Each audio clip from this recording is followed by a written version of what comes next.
এই নতুন বছরটা আমরা যেন বেশি বেশি আল্লাহর শুকরিয়া দিয়ে নতুন বছরটাকে সমৃদ্ধ করতে পারি, বেশি বেশি যেন আল্লাহর ইবাদত করতে পারি। নতুন বছরে আমরা শপথ নেই, আমরা যেন অন্তরে হিংসা লালন না করি, বিদ্বেষ লালন না করি, আমরা নিজেরা যেন কাদা ছোড়াছুরি না করি, আমরা যেন মিলেমিশে একসাথে একাকার হয়ে যাই। আল্লাহ তুমি কবুল করো, আমরা পড়ি আমিন। কাজী নজরুল ইসলাম খুব সুন্দর করে বলেছেন, মসজিদেরই পাশে আমায় কবর দিও ভাই, ঠিক কিনা? মসজিদেরই পাশে আমায় কবর দিও ভাই, যেন গড়ে হতে মুয়াজ্জিনের আযান শুনতে পাই। আমার গোরের পাশে দিয়ে ভাই নামাজিরা যাবে, পবিত্র সেই পায়ের ধ্বনি এ বান্দা শুনতে পাবে। গোরা যাবে হতে গুনাহগার পাইবে রেহাই, মসজিদেরই পাশে আমায় কবর দিও ভাই। কত মানুষ নামাজি ভাই মসজিদাঙ্গিহীনাতে, আল্লাহর নামের জিকির করে লুকিয়ে গভীর রাতে। আমি তাদের সাথে ওই আল্লাহর নাম জপতে চাই, আল্লাহর নাম জপতে চাই। পড়েন সবাই, মসজিদেরই পাশে আমায় কবর দিও ভাই, যেন গড়ে হতেও মুয়াজ্জিনের আযান শুনতে পাই। চিল্লায় পড়তে হবে আমিন। কি দরদ ছিল আমাদের জাতীয় কবি কাজী নজরুল ইসলামের, মসজিদের পাশে আল্লাহ তুমি আমার কবর দিও। আল্লাহ এই দোয়াটা কবুল করে নিয়েছে, ঠিক কিনা? আমার কবরের পাশে মসজিদ আছে না নাই? আছে। এজন্য মসজিদের সাথে সম্পর্ক জুড়ে দেওয়া এটা ইমানদারের আলামত, আর মসজিদকে ঘৃণা করা এটা মুনাফিকের আলামত।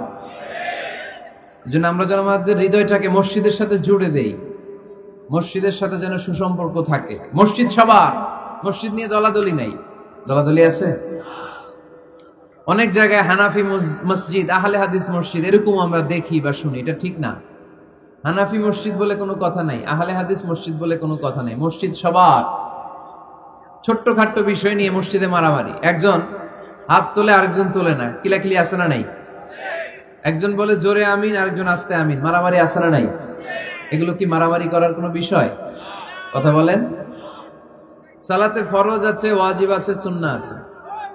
খেয়াল করে বুঝবেন, ফরজ যদি নষ্ট হয় সালাত ভঙ্গ হয়, you have to repeat your সালাহ। ওয়াজিব নষ্ট হলে সালাত ভঙ্গ হয় না, নতুন করে পড়া লাগে না, সেজদায় সাহু দিলেই সালাত আদায় হয়ে যায়। আর সুন্নাহ নষ্ট হলে নামাজ নষ্টও হয় না, নতুন করে পড়াও লাগে না, সেজদাও লাগে না, নামাজ আদায় হয়ে যায় সুন্নাহ নষ্ট হলে। এই যে হাত তোলা না তোলা এটা সুন্নাহ, আমিন জোরে বলা না বলা এটা কি সুন্নাহ, যেটা কোনো কারণে কেউ না করলেও তার নামাজ কবুল করে নিবে কে? আর এই সব সুন্নত লয়ে আমগো দেশে কিলাকিলি, মৌলভীবাজারে মাশাআল্লাহ এগুলা নাই, এখানেও আছে। এগুলার অবসান ঘটুক, আমরা চাই কি চাই না? আর কত এই ছোটখাটো বিষয় নিয়ে আমরা এই বিভেদের প্রাচীর আর দেয়ালকে উঁচু করবো আমাদের মাঝখানে? কবে আমরা ঐক্যের সিন্ডিকেট করব? কবে? আর কবে সাদা মনের মানুষ হব? কবে? আর কত? অনেক হয়েছে, আর না, এবার থামেন। বিভেদের প্রাচীরকে ভেঙে চুড়িয়ে দেন, ঐক্যের এমন সিন্ডিকেট গড়তে হবে যাতে কোনো অপশক্তি ঐক্যকে ভাঙতে না পারে, বানচাল করতে না পারে। চিল্লায় বলেন ঠিক কিনা? এজন্য মিউচুয়াল রেসপেক্টের দরকার, পারস্পরিক শ্রদ্ধাবোধ সব ক্ষেত্রে, রাজনীতিতে, সামাজিক অ্যাক্টিভিটিসে, আমাদের আলেম ওলামাদের মধ্যে পারস্পরিক শ্রদ্ধাবোধের দরকার, মিউচুয়াল রেসপেক্ট। কেউ কাউরে রেসপেক্ট করে না, আমি যেটা বুঝছি এটাই সব, বাকি সব হারাম, এরকম বলে না অনেকে? এরকম যেন না করি। তাহলে মসজিদ সবার। মসজিদ, আল্লাহর হাবিব সাল্লাল্লাহু আলাইহি ওয়াসাল্লাম খ্রিস্টানদেরকে মসজিদে ঢুকতে দিয়েছেন, আর আমরা মুসলমান ভাইয়ের জন্য মসজিদে তালা ঝুলাই দেই, আছে না নাই? আল্লাহর হাবিব সাল্লাল্লাহু আলাইহি ওয়াসাল্লাম কোথাও গেলেই প্রথমে মসজিদ বানাতেন। কি বানাতেন? মসজিদ বানাতেন। মক্কা থেকে হিজরত করে মদিনায় আসলেন, কোবায় থাকলেন কয়েক সপ্তাহ। কোবা পল্লীতে তিনি মসজিদ বানালেন, মসজিদ কোবা। ওখানে প্রতি শনিবার কেউ যদি অজু করে ওখানে যে 2 রাকাত নামাজ পড়ে, একটা কবুল উমরার সওয়াব আল্লাহ তাআলা তার আমলনামায় দিয়ে দেয়। মসজিদে কোবা বানালেন। তারপরে মদিনায় এসে মসজিদে নববী বানালেন, আল্লাহর হাবিব সাল্লাল্লাহু আলাইহি ওয়াসাল্লাম, মসজিদে নববী। এটা ছিল আল্লাহ রাসূল সাল্লাল্লাহু আলাইহি ওয়াসাল্লামের বৈশিষ্ট্য। কোথাও গেলেই তিনি মসজিদ বানাতেন। মসজিদে নববী, হায় রে, এখন তো কত সুন্দর মসজিদ আমরা দেখি, আমরা যে সালাত পড়ি। আল্লাহর হাবিব সাল্লাল্লাহু আলাইহি সাল্লামের সময় মসজিদে নববী কি এরকম ছিল? কথা বলেন। ফ্লোর ছিল বালুর ফ্লোর। কিসের ফ্লোর? আমাদের মসজিদের ফ্লোর কিসের? টাইলস। আর আল্লাহ রাসূল সাল্লাল্লাহু আলাইহি ওয়াসাল্লামের মসজিদে নববীর ফ্লোর কিসের? কথা বলে না। তো আওয়াজ করে উত্তর দেন না কেন? কষ্ট হচ্ছে? দুপুরে খাইছেন না সবাই? কেন খান নাই কেন? রোজা রাখছিলেন? হ্যাঁ, ফজর বাদে আইছি। আচ্ছা ঠিক আছে, ঠিক আছে। আচ্ছা আচ্ছা, সাউন্ড নাই, কথা শোনা যায় না। তো এটা শুনলা কেমনে? জিজ্ঞেস করলাম কথা শোনা যায় না, কয় না। তো এটা শুনলা কি করে? মানে অল্প শোনা যায়, তাই তো? একটু পরে আমার বিদায় ঘন্টা বাজবে, আমি চলে যাব। এই তোমরা ডিস্টার্ব করতে করতে আমার সময় শেষ। তোমরা ডিস্টার্ব করলে তোমাদের লস। আমি আমার টাইমের 1 মিনিটে বেশি যেতে পারবো না, কারণ এখানে আসরের সালাতের আজান শুরু হয়ে যাবে, এরপরে কোনো কথা নেই। আর বক্তব্য লম্বা করা এটা বেদাত। বেদাতকে আমি সুন্নাতের মধ্যে আনতে চাচ্ছি। একটা সময়ে একেবারে কমায় নিয়ে আসবো। এত প্রোগ্রামও আমি করতে চাই না। আমি ঘোষণা দিয়েছি আগামী বছরে সারা বাংলাদেশে আমার প্রোগ্রাম হবে 50টা। কয়টা? 50টা। এরপরের বছর 30টা, এরপরের বছর 20টা। বিভাগীয় প্রোগ্রাম করলেই চলবে আমার। এক এক বিভাগে যে 2 দিন 3 দিন খালাস। এত দরকার নেই, এত লম্বা চূড়ার বক্তব্যের দরকার নেই। আধা ঘন্টা চুপ করে শুনেন, কয়েকটা মেসেজ ড্রপ করি, take it with you to your home, then practice and apply in the society. নিয়ে যান, আমল করেন, সমাজে কাজে লাগান। সমাজটা আলোকিত করে দিবে কে? খুতাবুকুম তাবিলা সালাওয়াতুকুম কাসীরা। আল্লাহর হাবিব সাল্লাল্লাহু আলাইহি ওয়াসাল্লাম বললেন, কিয়ামতের একটা আলামত, কিয়ামতের আগে তোমাদের বক্তব্য হয়ে যাবে লম্বা, সালাত হয়ে যাবে খাটো। সালাতের পরে তাসবিহ পড়তে চায় না লোকজন, ব্যস্ত, মহাব্যস্ত, সুপার বিজি। কোত্থেকে আসলে এই ব্যস্ততা? আপনি রবের সাথে মুনাজাত, না যাই ইউনাজি মুনাজাত, আপনার রবের সাথে একাকী নীরবে কথা বলতে মনে চায় না আপনার? এত তাড়াহুড়ো কিসে? ধীর স্থির হন, একটু স্থির হন, একটু মনোদৈহিক প্রশান্তি অর্জনের চেষ্টা করেন। সব সময় ব্যস্ত, ধাক্কাধাক্কি, উচ্ছৃঙ্খলা, এগুলো আমাদেরকে শেষ করে দিয়েছে। এজন্য লম্বা চূড়া বক্তব্য ঠিক না। বক্তব্য শুনতে আমাদের ভালো লাগে, আমল করতে ভালো লাগে না। বক্তব্যটা শেষেই সিগারেট ধরায়, আছে না নাই? মাহফিল শেষেই বিড়ি ধরায়, কয় চমৎকার ওয়াজ করছে হুজুরে। ওয়াজটা সেরকম হয়েছে, অনেক কণ্ঠ সুন্দর হুজুরের। এতদিন ইউটিউবে দেখছি, আজকে সরাসরি দেখাইছি। আছে না নাই? কি লাভ হয়েছে? লাভটা হয়েছে কি? এই যে মাহফিল শেষে বিড়িটা ধরাইলেন আর গেলেন, কোনো লাভ হয় নাই। এগুলো থেকে বেরিয়ে আসতে হবে। বছরের পর বছর আমাদেরকে শেখানো হয়েছে একভাবে। কেউ এই পরিবর্তনের আওয়াজ তোলে নাই। আওয়াজ আপনাকে তুলতে হবে। আওয়াজ তোলার জন্য এত মানুষ লাগে না, আপনি একাই যথেষ্ট। আপনি দাঁড়ান না সামনে, দেখবেন আপনার সামনে কেউ টিকে থাকতে পারবে না, ঠিক কিনা? কিন্তু আপনার শক্ত সিদ্ধান্ত লাগবে, পরিবর্তনের জন্য শক্ত মানসিকতা লাগবে, যে আমি পরিবর্তন করতে চাই। We have to change. যুগ জামানা পাল্টে দিতে চাই না অনেকজন। এক মানুষই আনতে পারে জাতির জাগরণ। এক মানুষই বিপদকালে বাঁচায় কাফেলায়, ক্ষুদ্র ডিঙ্গি বাঁচায় জাহাজ অসীম দরিয়ায়। এজন্য আপনার শক্ত সিদ্ধান্ত পারে আপনার মৌলভীবাজারটাকে দেশের শ্রেষ্ঠ জেলা, শ্রেষ্ঠ থানা হিসেবে আল্লাহর কাছে কবুল করতে, ঠিক কিনা? এজন্য লম্বা চূড়া আলোচনা ঠিক না। ছোটখাটো অল্প কয়েকটা মেসেজ নিয়ে যেতে পারলেই that's enough. One of the minor signs before the day of judgment, your Islamic lectures will be very longer. And your salah 5 times a day will be shorter. কিয়ামতের আগে বক্তব্য লম্বা, নামাজ খাটো, তাসবিহ পড়ে না, ব্যস্ত, মহাব্যস্ত। এই মহাব্যস্ততা ছাড়েন, কোরআন সুন্নাহর দিকে ফিরে আসেন। বরকত দিবে কে? বিশ্বনবীর মসজিদে নববীর ফ্লোর বালুর ফ্লোর ছিল, আমাদের ফ্লোর টাইলস। আল্লাহর হাবিব সাল্লাল্লাহু আলাইহি ওয়াসাল্লামের মসজিদে বালি নিচে, এই বালিতে নামাজ পড়তেন। বৃষ্টি হলে কাদামাটি হয়ে যেত। কাদামাটিতেই সেজদা করতেন। সেজদা করলে কাদার মাটি আল্লাহর হাবিব সাল্লাল্লাহু আলাইহি ওয়াসাল্লামের নাকে আর কপালে লেগে যেত। তিনি সালাম ফিরিয়ে সাহাবাদের দিকে মুখ ফিরিয়ে বসলে দেখতেন প্রতিটা সাহাবীর নাকে আর কপালে কাদার মাটি মিশে আছে। তার মানে প্রিয় নবী সাল্লাল্লাহু আলাইহি ওয়াসাল্লামের মসজিদে নববী ছিল কাঁচা, কিন্তু মুসল্লি ছিল পাকা। আমাদের মসজিদগুলা হয়েছে পাকা, কিন্তু মুসল্লি কাঁচা, ঠিক কিনা? ফজরের সালাতে মানুষ নাই। ইমাম সাহেব আছেন কে কে এলাকায়? দেখি ইমাম, মসজিদের ইমাম। মাশাআল্লাহ।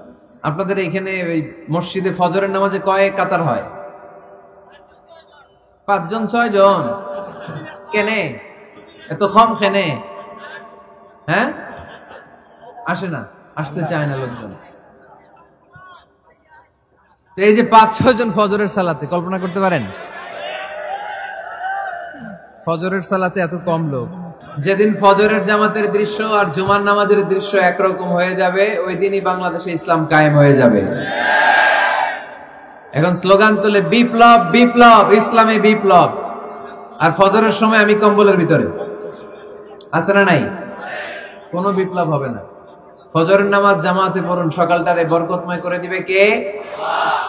আল্লাহর হাবিব সাল্লাল্লাহু আলাইহি ওয়াসাল্লামের মসজিদ ছিল সবার জন্য উন্মুক্ত, এখানে সবাই আসতে পারত। এজন্য মসজিদ হবে সবার। আমরা মসজিদের আবাদকারী হতে চাই।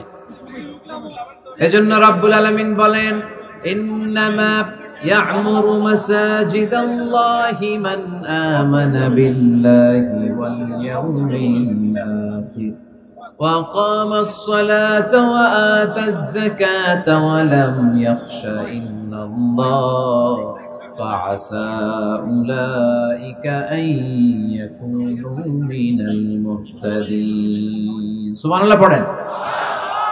রব্বুল আলামিন বললেন মসজিদের আবাদকারী হবে তারা যারা আল্লাহর প্রতি ঈমান আনে, আখিরাতের প্রতি ঈমান আনে, যারা সালাত কায়েম করে, যারা যাকাত আদায় করে, যারা দুনিয়ার কাউকে ভয় পায় না, ভয় পায় একজনকে। চিল্লায় বলেন তিনি কে? যাদের হৃদয়ে আছে আল্লাহর ভয়, তারা কবু পথ ভুলে যায় না। আল্লাহর প্রেম ছাড়া এই দুনিয়া কারো কাছে কোনো কিছু চায় না, ঠিক কিনা? তাহলে যারা মসজিদের আবাদকারী, এরা ভয় পায় একজনকে। চিল্লায় বলেন তিনি কে? মসজিদের আবাদকারীদের প্রথম গুণ, তারা আল্লাহয় বিশ্বাস করে, তারা আখিরাতে বিশ্বাস করে, তারা সালাত কায়েম করে, তারা যাকাত আদায় করে, তারা আল্লাহ ছাড়া পৃথিবীর কাউরে ভয় পায় না। আল্লাহ বলেন ফাআসা উলাইকা আইয়াকুনু মিনাল মুহতাদিন। আশা করা যায় তারাই হলো হেদায়েতের রাস্তার উপরে আছে, ঠিক কি না? তারাই মসজিদের আবাদকারী, যারা মসজিদে যায়, সালাত আদায় করে। এখন মসজিদের আবাদকারী আপনি হতে চান, আপনি মসজিদে যান না, আপনি আবাদকারী হতে পারবেন? মসজিদের অনেক সভাপতি আছে, মসজিদে যায় না, আছে না নাই? মৌলভীবাজারে এই সমস্যা বোধহয় নাই। মসজিদের সেক্রেটারি মসজিদে যায় না, আছে না নাই? তাহলে হইলো, এটা হইলো, এটা মেনে নেওয়া যায়? এজন্য সভাপতি সাহেবরা, আপনি কষ্ট করে মসজিদ বানিয়েছেন, মসজিদে যাবেন। এই কথা বলেন কেন? এত দিকে বিশৃঙ্খলা হইলে কেমন হবে? বসেন আর অল্প কয়েক মিনিট।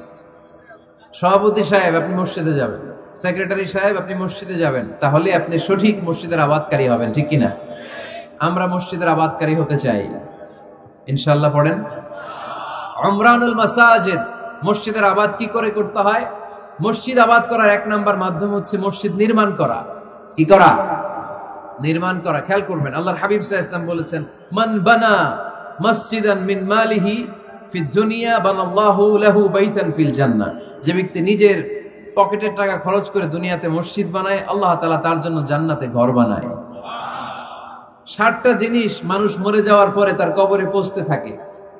ইন্না মিম্মা ইয়ালহাকুল মুমিন মিন হাসানাতিহি বা'দা মাউতিহি।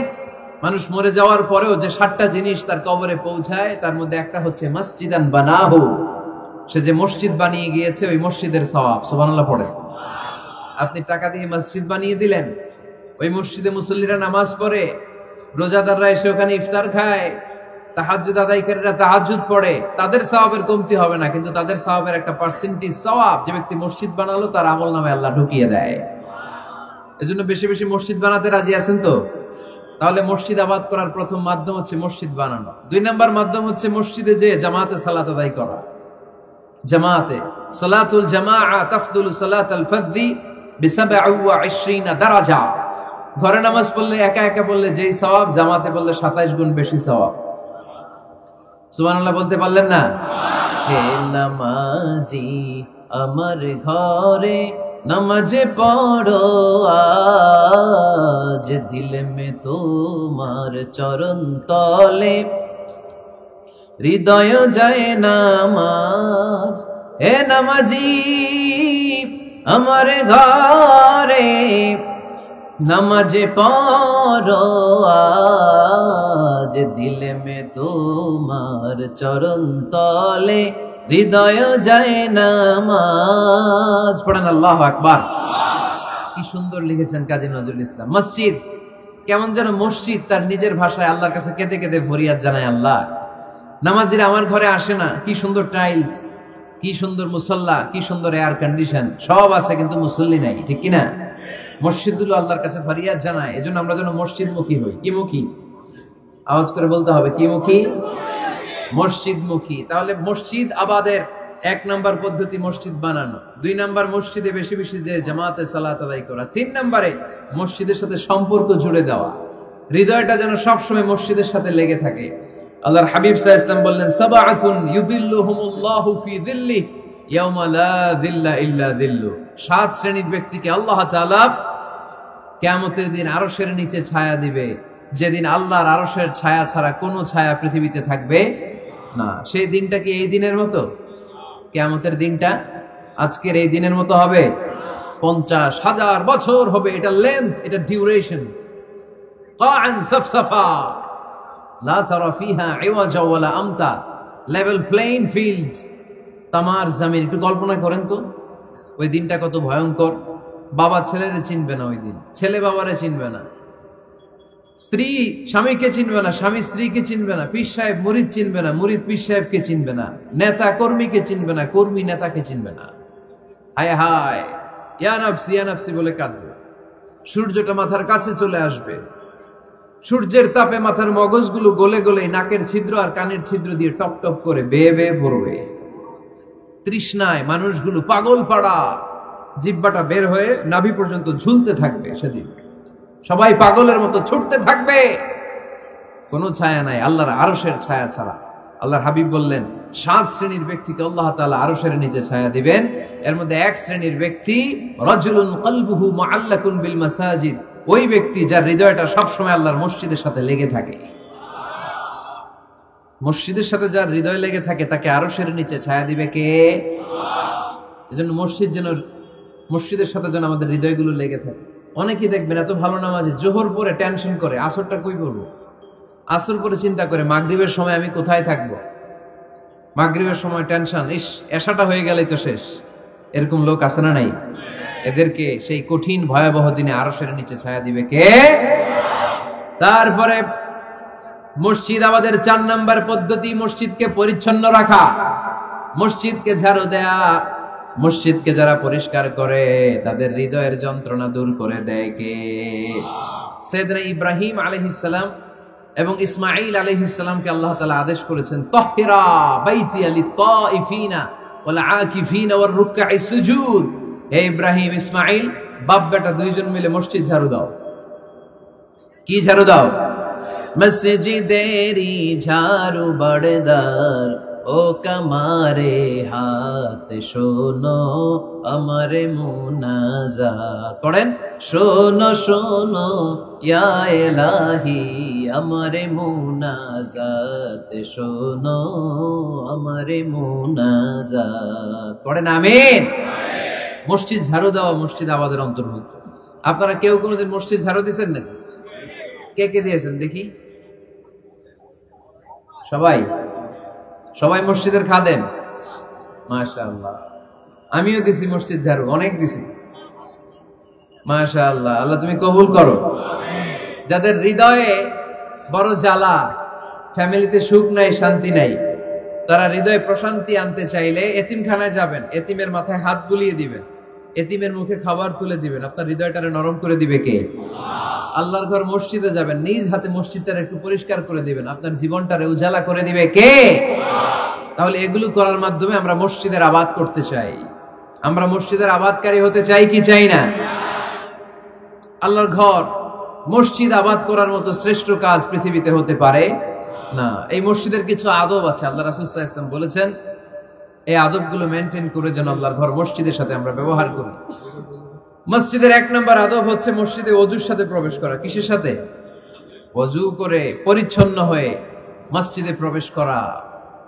এজন্য অপবিত্র অবস্থায় গোসল ফরজ, এরকম অবস্থায় মসজিদে ঢোকা যাবে?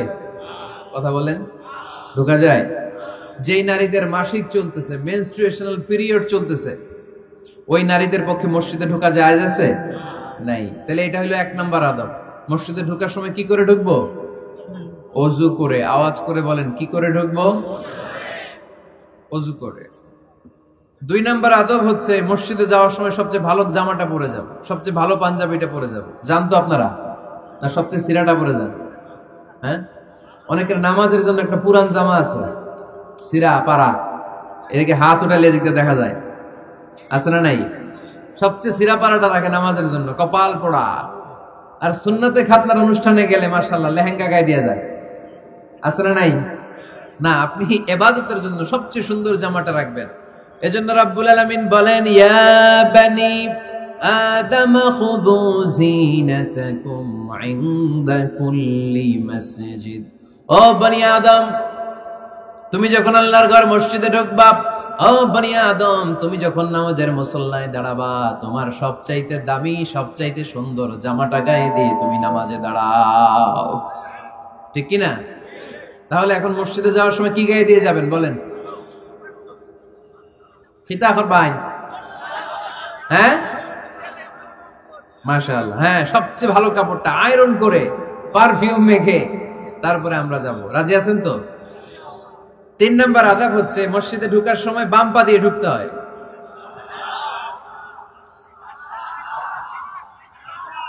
কোন পা? আরো জোরে। এদেরকে গুতা মারা লাগে, নাহলে আওয়াজ বাড়ে না। এরকম ভলিউম টাইট করতে হয়, ভলিউম হাই করলে আর করে বাড়ে। এমনি বলতে চায় না। ঘটনা কি? হ্যাঁ, খায় নাই। বদরের যুদ্ধ হয়েছিল রমাদানে, কোন সাহাবী খায় নাই। না খাইয়া একেবারে সাইজ করে দিছে কাফেরদেরকে। আমরা না খেলেও আমাদের হৃদয়ে ইমানি শক্তি আছে না নাই? এই তো বোঝা যাচ্ছে ইমানি শক্তি আছে। এতক্ষণ আছিল কই? তো মসজিদে ঢোকার সময় কোন পা দিয়ে? এগুলো মনে থাকে আমাদের? ভুলা যাই আমরা, খেয়াল থাকে না তো এগুলা। এত কিছু মনের মধ্যে রাখলে এগুলো মনে থাকবে কেমনে? মসজিদে ঢোকার সময় কোন পা? আরো জোরে। বেরোয়ার সময় কোন পা? মনে থাকবে? মসজিদে যখন ঢুকবেন ডান পা দিয়ে ঢুকবেন, আর দোয়া পড়বেন, আউযু বিল্লাহিল আযীম ওয়া বিওয়াজহিল কারীম ওয়া সুলতানিহিল কদীম মিনাশ শাইতানির রাজীম। বিষ্ণু সাল্লাল্লাহু আলাইহি ওয়াসাল্লাম বললেন, যে ব্যক্তি মসজিদে ঢোকার সময় এই দোয়াটা পড়বে, শয়তান আফসোস শুরু করে। সে বলে, হায় হায়, আজকের দিনের জন্য, সারা দিনের জন্য তো তুই আমার ওয়াসওয়াসা থেকে বেঁচে গেলি। আজকের সারা দিনের জন্য তোরে আমি হারালাম। আজকের সারাটা দিন আল্লাহর পক্ষ থেকে প্রোটেকশন নিয়ে তুই বেঁচে গেলি। আজকের জন্য যা, কালকে তোরে আমি ধরবো। এজন্য এই দোয়াটা পড়ার দরকার আছে না? আউযু বিল্লাহিল আযীম ওয়া বিওয়াজহিল কারীম ওয়া সুলতানিহিল কদীম মিনাশ শাইতানির রাজীম। 4টা বাক্যের দোয়া। মুখস্থ করতে কষ্ট হলে যে ইউটিউবে চলে যাবে আজকেই, ওখান থেকে শুনে আপনারা মুখস্থ করে নেবেন। এই দোয়াটা পড়বেন, তাহলে ওই দিনের জন্য শয়তানের ওয়াসওয়াসা, টেম্পটেশন, প্রভোকেশন থেকে আপনি আল্লাহ তাআলার প্রোটেকশনে চলে গেলেন। সুবহানাল্লাহ পড়েন। তারপরে আল্লাহর হাবিব বললেন, ঢোকার আগে আমারে সালাম দাও। পড়বেন, আসসালামু আলাইকা আইয়ুহান নাবিয়্যু ওয়া রাহমাতুল্লাহি ওয়া বারাকাত। এই 2টা জিনিস যখন করে ফেললেন, তখন ডান পা দিয়ে পড়বেন, আল্লাহুম্মা আফতাহ লি আবওয়াবা রাহমাতিক। সুবহানাল্লাহ পড়েন। আল্লাহুম্মা আফতাহ লি, ও আল্লাহ আমার জন্য তুমি খুলে দাও, আবওয়াবা রাহমাতিক, তোমার রহমতের দরজা। তার মানে মসজিদে ঢুকলে রহমত পাওয়া যায় কি যায় না? মসজিদে ঢুকলে পাওয়া যায় রহমত। মসজিদের বাইরে রহমতের কথা আল্লাহ বলে নাই, মসজিদের ভিতরে রহমত। কোথায় রহমত? কোথায়? মসজিদের ভিতরে রহমত আছে না? তার প্রমাণ, মসজিদে ঢুকলেই শান্তি লাগে কেমন জানি, আর ঘুমে ধরে। মসজিদে ঘুমাইছেন কারা কারা দেখি? সবাই ঘুমাইছেন? আরে আমি কত ঘুমাইছি। জুমার নামাজের সময় যে কি ঘুম আসে, আসে আসে কমন পড়ছে, একেবারে কমন পড়ে গেছে। ঘুম আসে কারণ রহমতের ঝিরি ঝিরি বাড়িধারা আল্লাহ তাআলা আরশের উপর থেকে নাজিল করতে থাকে। আর এই রহমতের কারণে হৃদয়টা প্রশান্ত হয়ে যায়, অনেকের ঘুমও চলে আসে, ঠিক কিনা? এজন্য আল্লাহুম্মা ইফতাহ লি আবওয়াবা রাহমাতিক, ও আল্লাহ তোমার রহমতের দরজাগুলো আমার জন্য খুলে দাও। এই দোয়া পড়লে রহমতের দরজা খুলে দেয় কে? আবার মসজিদ থেকে যখন বের হবেন তখন কোন পা দিয়ে? জোরে বলেন। বাম পা দিয়ে কি পড়বেন? আল্লাহুম্মা ইন্নী আসআলুকা মিন ফাদলিক, ও আল্লাহ তোমার কাছে আমি তোমার পক্ষ থেকে ফদল চাই, মানে রিজিক চাই। রিজিক দেওয়ার মালিক কে? তার মানে খুব সোজা সাপটা কথা হচ্ছে, মসজিদের ভিতরে পাওয়া যায় রহমত, আর বাইরে পাওয়া যায় ফদল বা রিজিক। বাইরে পাওয়া যায় কি? রিজিক। মসজিদের ভিতরে রিজিক আছে। তার মানে সারাদিন মসজিদে বসে থাকলে রিজিক মিলবে? নামাজের সময় নামাজ পড়তে হবে, কাজের সময় কাজ করতে হবে। এটাই হচ্ছে ইসলামের বিধান। নামাজের সময় নামাজ, কাজের সময়। আমি প্রশ্ন করবো, আওয়াজ করে উত্তর দেন। নামাজের সময়, কাজের সময়, নামাজের সময়, কাজের সময়। এটা মনে থাকবে। এজন্য আল্লাহ বলেন ফাইদা কুদিয়াতিস সালাতু ফান্তাশিরু ফিল আরদি ওয়াবতাগু মিন ফাদলিল্লাহ। যখন তোমাদের সালাত শেষ হয়ে যায়, আল্লাহর রিজিক অন্বেষণের জন্য আল্লাহর জমিনে তোমরা ছড়িয়ে যাও। নামাজের সময় আসবেন, নামাজ শেষ বের হয়ে যান।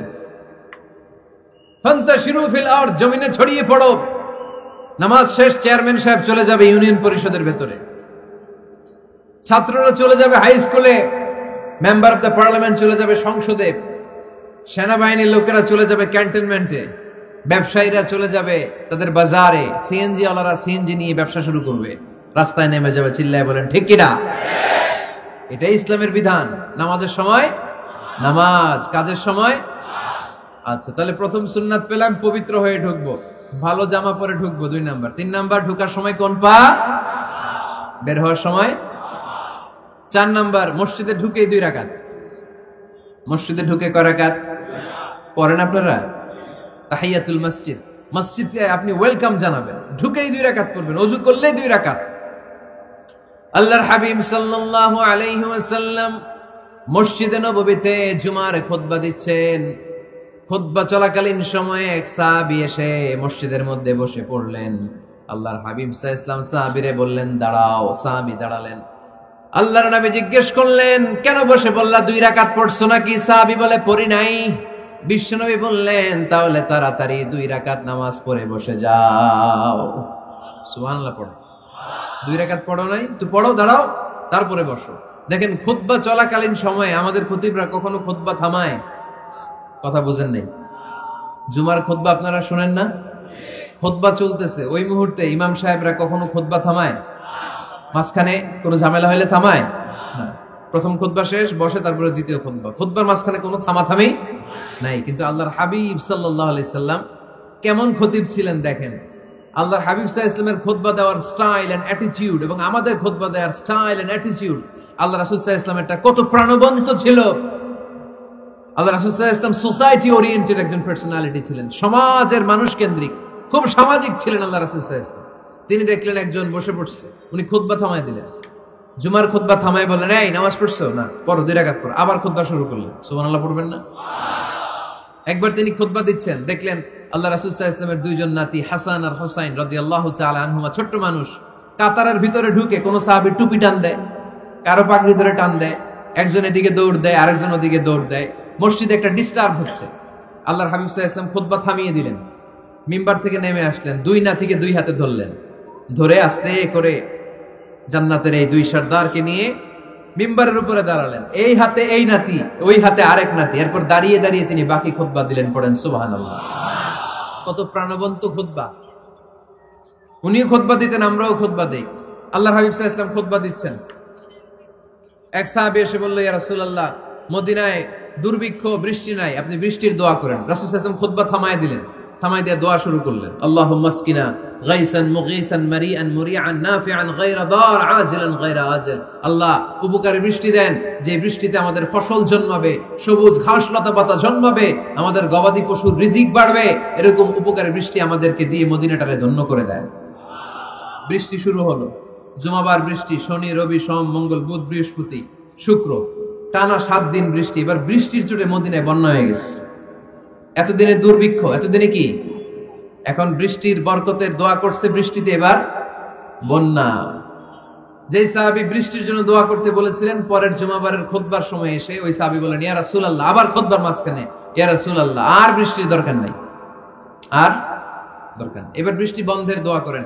আল্লাহর হাবিব সাল্লাল্লাহু আলাইহি ওয়াসাল্লাম খুতবা থামিয়ে আবার বন্ধের দোয়া, আল্লাহুম্মা হাওয়ালাইনা ওয়ালা আলাইনা, হে আল্লাহ আমাদের চারিদিকে দেন, মদিনাতে আর বৃষ্টির দরকার নাই। চিল্লায় পড়েন সুবহানাল্লাহ। এজন্য খতিব হবে এরকম প্রাণবন্ত খতিব।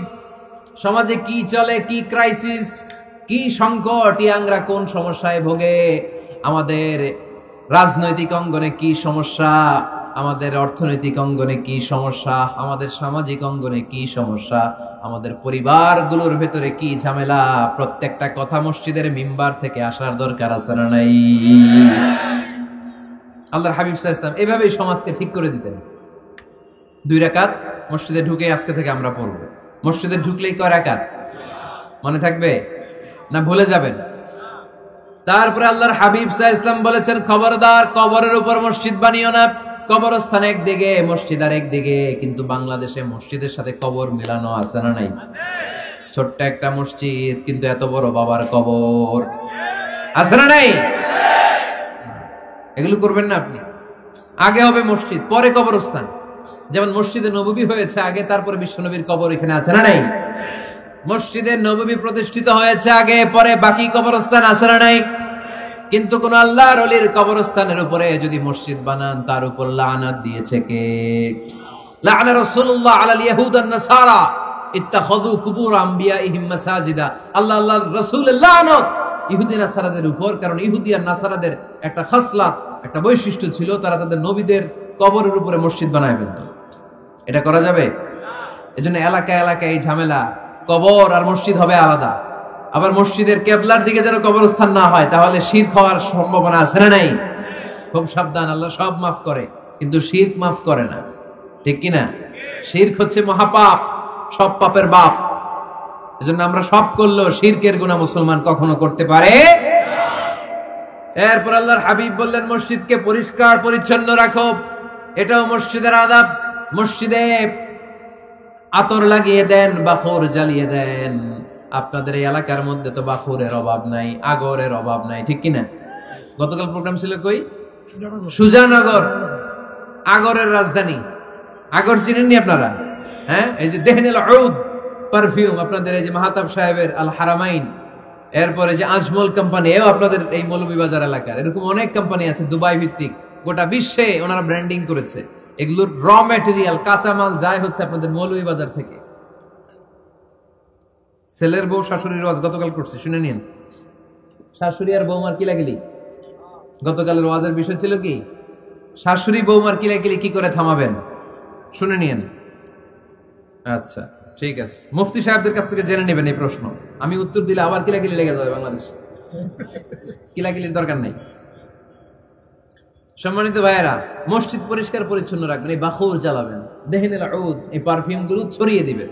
মসজিদের মধ্যে অনেক মসজিদে দুর্গন্ধ আছে না নাই? এই কার্পেটের মধ্যে ময়লা, পরিষ্কার করে না। আল্লাহর হাবিব সাল্লাল্লাহু আলাইহি ওয়াসাল্লাম বলেছেন, খবরদার।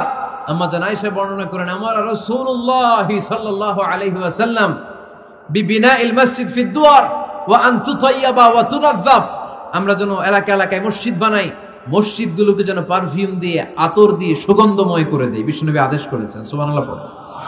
এজন্য কোনো অপরিচ্ছন্ন মসজিদ থাকতে পারবে না। মসজিদের পাশ দিয়ে গেলে আতরের ঘ্রাণে আমোদ হয়ে লোকজন যেন বুঝতে পারে এটা আল্লাহর ঘর, মসজিদ। চিল্লায় বলেন ঠিক কিনা?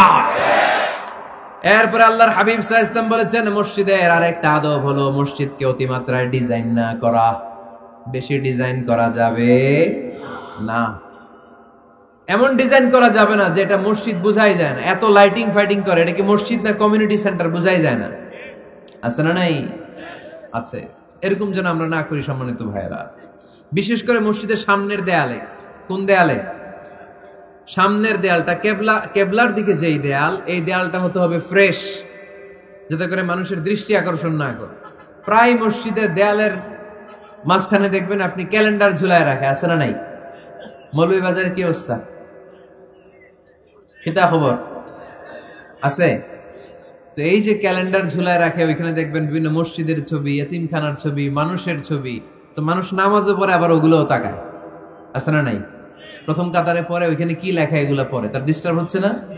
এই মুসল্লির দৃষ্টি যাতে অন্যদিকে না যায়, এটা খেয়াল রাখতে হবে। যদি পারা যায়, মসজিদের সামনে কোনো ঘড়ি টড়ি চলবে না। ঘড়ি মসজিদের পেছনের দেয়ালে, সময়সূচি পেছনের দেয়ালে, সব পেছনে। সময় কয়টা বাজে ওটা ইমাম দেখলেই চলবে, ইমাম এভাবে দেখে নিবে, আপনারাও দেখে নেবেন। কিন্তু সামনের দেয়ালটা যত সিম্পল করা যায়। আল্লাহর হাবিব সাল্লাল্লাহু আলাইহি ওয়াসাল্লাম নামাজ পড়া অবস্থায় সামনে এমন কিছু রাখতেন না যেটার দ্বারা আল্লাহর হাবিব সাল্লাল্লাহু আলাইহি ওয়াসাল্লামের সালাতে মনোযোগ অন্যদিকে চলে যায়।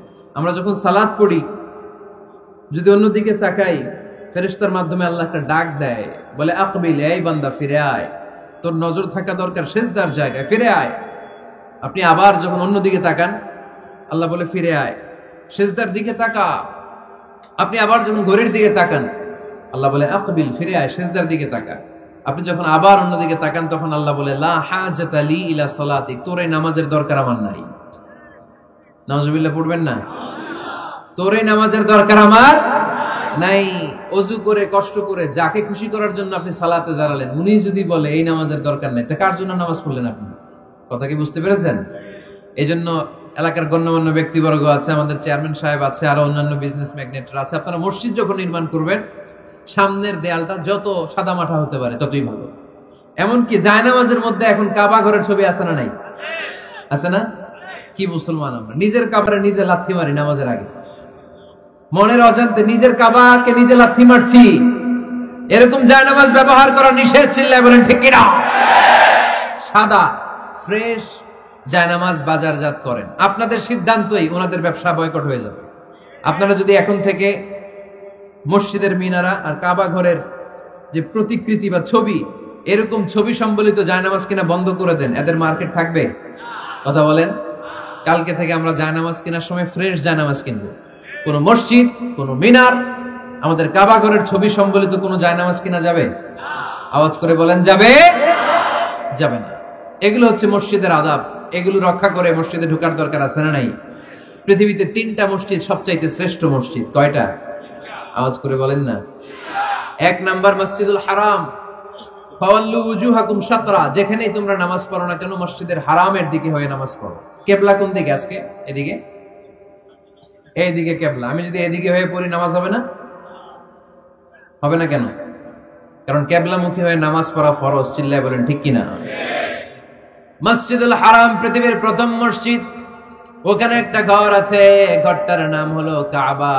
ইন্না আউওয়ালা বাইতিন উদিআ লিন-নাসি লাল্লাযী বিবাক্কাতা মুবারাকা।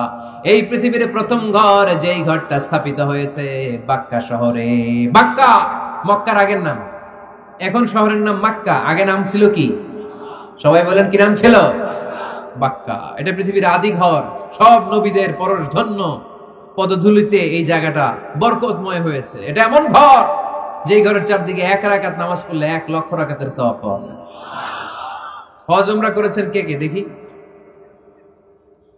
হজ উমরা করেছেন আপনারা না? মাশাআল্লাহ। আমরা যারা করতে পারি নাই, আল্লাহ তাদেরকেও তৌফিক দাও। আমরা যেন এই কাবা ঘরে যে প্রাণ ভরে সালাত আদায় করতে পারি, আল্লাহ তৌফিক দান করো। আমরা যেন মসজিদে নববীতে যে প্রাণ ভরে সালাত করতে পারি, তৌফিক দান করো। আল্লাহর হাবিব সাল্লাল্লাহু আলাইহি ওয়াসাল্লামের কবরের সামনে দাঁড়িয়ে যেন আমরা প্রাণ খুলে মন প্রাণ উজাড় করে বিশ্বনবী সাল্লাল্লাহু আলাইহি ওয়াসাল্লামকে সালাম দিতে পারি, আল্লাহ তৌফিক দান করো। এই কাবা ঘরকে কেন্দ্র করে প্রতিদিন 100টা রহমত নাজিল হয়। আওয়াজ করে বলেন, কয়টা? আল্লাহর হাবিব বললেন, প্রতিদিন প্রতিনিয়ত 100টা রহমত নাজিল হতেই থাকে। 60টা রহমত তাদের উপর নাজিল হয় যারা কাবা ঘরের চারদিকে তাওয়াফ করে। 40 লিল মুসাল্লিন, বাকি 40টা নাজিল হয় যারা কাবা ঘরের পাশে নামাজ পড়ে। 20 লিন নাযিরিনা ইলাল কাবা, বাকি 20টা রহমত প্রতিনিয়ত নাজিল হয় যারা তাওয়াফ করে না, সালাত আদায় করে না, শুধু কাবার গিলাফের দিকে তাকিয়ে থাকে। কাবার দিকে তাকায় থাকলেই সওয়াব। সুবহানাল্লাহ পড়েন। এক রাকাতে কয় লক্ষ রাকাতের সওয়াব। এজন্য আল্লাহর হাবিব সাল্লাল্লাহু আলাইহি ওয়াসাল্লাম বলেছেন, লা তুশাদ্দুর রিহাল ইল্লা ইলা সালাসাতি মাসাজিদা। স্পেশাল ভার্চু এন্ড রিওয়ার্ড, বিশেষ সওয়াবের নিয়তে পৃথিবীর এই তিনটা জায়গা ছাড়া কোথাও নিয়ত করে ভ্রমণ করা জায়েজ নাই। এক হচ্ছে মসজিদুল হারাম, দুই হচ্ছে মসজিদ নববী, তিন হচ্ছে মসজিদুল আকসা। এই তিনটা মসজিদ ছাড়া পৃথিবীর কোন মসজিদে নিয়ত করে সফর করা যাবে না, বিশেষ নিয়তে সফর করা যাবে না। যে আমি যদি এই মৌলভীবাজারের জামে মসজিদে যাই বেশি সওয়াব পাওয়া যাবে, এই নিয়তে সফর করা যাবে না। বেশি সওয়াব শুধু এই তিন মসজিদে। মসজিদুল হারামে এক রাকাতে কত রাকাতের সওয়াব? কথা কয় না, বুঝে নাই বোধহয়, কয় লক্ষ। আর মসজিদে নববীতে এক রাকাতে 1000 রাকাতের সওয়াব। আরেক বর্ণনায় আছে 50,000, বর্ণনাটা দুর্বল। সহিহ বর্ণনায় এসেছে এক রাকাতে 1000 রাকাতের সওয়াব। মসজিদুল আকসায় সালাত পড়লে এক রাকাতে, এক বর্ণনায় এসেছে 250 রাকাতের সওয়াব, আরেক বর্ণনায় এসেছে 500 রাকাতের সওয়াব। এই তিনটা মসজিদ ছাড়া পৃথিবীর অন্য নামাজ পড়লে বেশি সওয়াব হবে, এই নিয়তে সফর করা যাবে? চিল্লায় বলেন যাবে। তবে মসজিদটা দর্শন করার জন্য যেতে পারবে। মসজিদটা দেখতে কেমন, এটার ক্যালিওগ্রাফিক্যাল ডিজাইন কেমন, এটার আর্কিটেকচারাল ডিজাইন কেমন, এটার দৃষ্টিনন্দন সৌন্দর্য কেমন, মসজিদটা দেখতে কেমন, দেখতে যেতে পারবেন। কিন্তু বিশেষ সওয়াব রিওয়ার্ড এই তিনটা মসজিদ ছাড়া অন্য কোনো মসজিদের জন্য হবে না। এই মসজিদ হচ্ছে আমাদের সামাজিক ঐক্যের কেন্দ্রবিন্দু, এটা হচ্ছে আমাদের কমিউনিটি সেন্টার। আমরা শুধু নামাজের জন্য মসজিদকে ইউজ করি, এছাড়া আরো অনেক ইউসেজ আছে মসজিদের। খেয়াল রাখবেন, আমাদের মুসলমানদের মসজিদ হিন্দুদের মন্দিরের মতো নয়। কোথায় আজান হইছে? শেষ করে দিব না? সুবহানাকাল্লাহুম্মা ওয়া বিহামদিকা আশহাদু আল্লা ইলাহা ইল্লা আনতা আস্তাগফিরুকা ওয়া আতুবু ইলাইক। আল্লাহ আমাদের সবাইকে কথাগুলো বুঝার আমল করার তৌফিক দান করুন।